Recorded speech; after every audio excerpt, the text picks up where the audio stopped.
I can't afford it also causes sadness, a helplessness that leads to despondency and often depression. How can I afford it? Opens up possibilities, excitement, and dreams.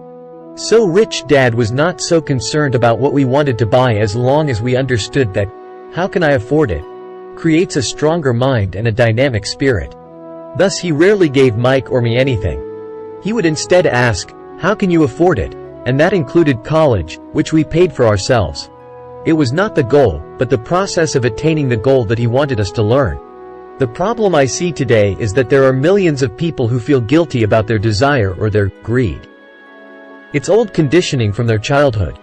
While they desire to have the finer things that life offers, most have been conditioned subconsciously to say, I can't have that, or, I'll never be able to afford that. When I decided to exit the rat race, it was simply a question of, how can I afford to never work again? And my mind began to kick out answers and solutions. The hardest part was fighting my real parents' dogma. We can't afford that. Stop thinking only about yourself. Why don't you think about others? And other similar sentiments designed to instill guilt to suppress my greed. So how do you beat laziness? Once again, the answer is a little greed. It's that radio station WE-FM, which stands for, What's in it for me?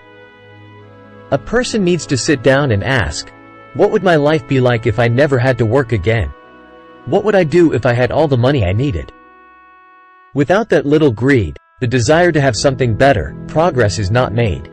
Our world progresses because we all desire a better life. New inventions are made because we desire something better. We go to school and study hard because we want something better. So whenever you find yourself avoiding something you know you should be doing, then the only thing to ask yourself is, what's in it for me? Be a little greedy. It's the best cure for laziness. Too much greed, however, as anything in excess can be, is not good. But just remember what Michael Douglas said in the movie Wall Street, greed is good. Rich Dad said it differently. Guilt is worse than greed, for guilt robs the body of its soul. I think Eleanor Roosevelt said it best. Do what you feel in your heart to be right, for you'll be criticized anyway. You'll be damned if you do, and damned if you don't. Overcoming bad habits. Our lives are a reflection of our habits more than our education. After seeing the movie Conan the Barbarian, starring Arnold Schwarzenegger, a friend said, I'd love to have a body like Schwarzenegger. Most of the guys nodded in agreement. I even heard he was really puny and skinny at one time, another friend added. Yeah, I heard that too, another one said. I heard he has a habit of working out almost every day in the gym. Yeah, I'll bet he has to. Nah, said the group cynic. I'll bet he was born that way.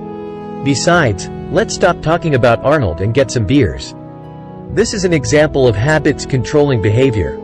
I remember asking my rich dad about the habits of the rich.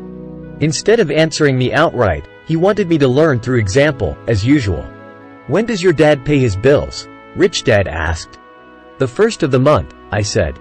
Does he have anything left over? He asked. Very little, I said. That's the main reason he struggles, said Rich Dad. He has bad habits. Your dad pays everyone else first. He pays himself last, but only if he has anything left over. Which he usually doesn't, I said. But he has to pay his bills, doesn't he? You're saying he shouldn't pay his bills? Of course not, said Rich Dad. I firmly believe in paying my bills on time. I just pay myself first. Before I pay even the government. But what happens if you don't have enough money? I asked. What do you do then? The same, said Rich Dad.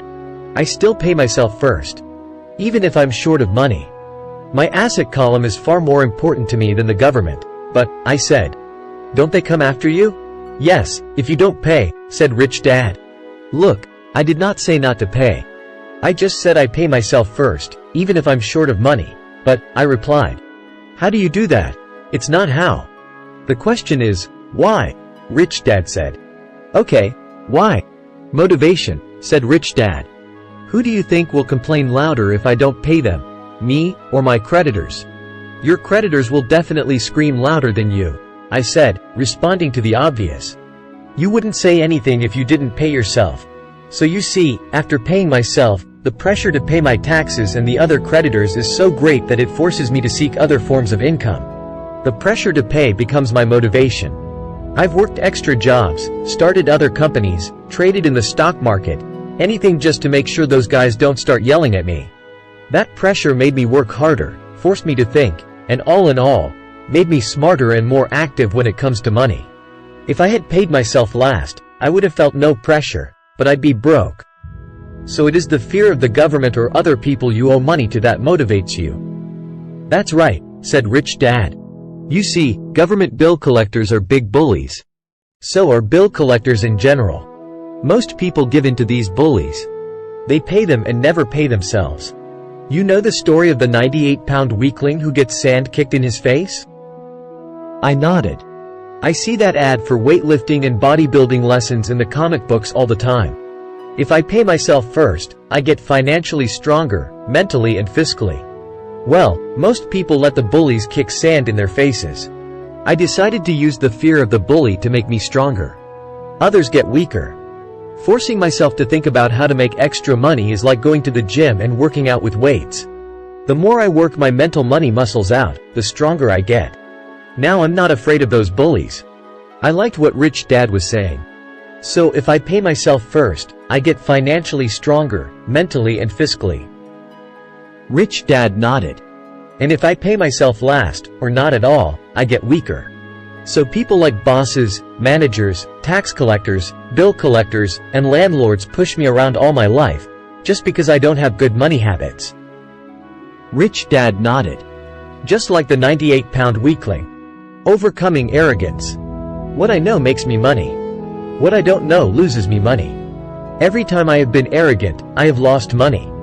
Because when I'm arrogant, I truly believe that what I don't know is not important, Rich Dad would often tell me. I have found that many people use arrogance to try to hide their own ignorance.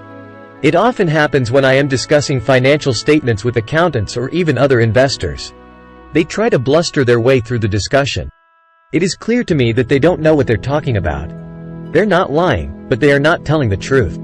There are many people in the world of money, finances, and investments who have absolutely no idea what they're talking about. Most people in the money industry are just spouting off sales pitches like used car salesmen. When you know you are ignorant in a subject, start educating yourself by finding an expert in the field or a book on the subject.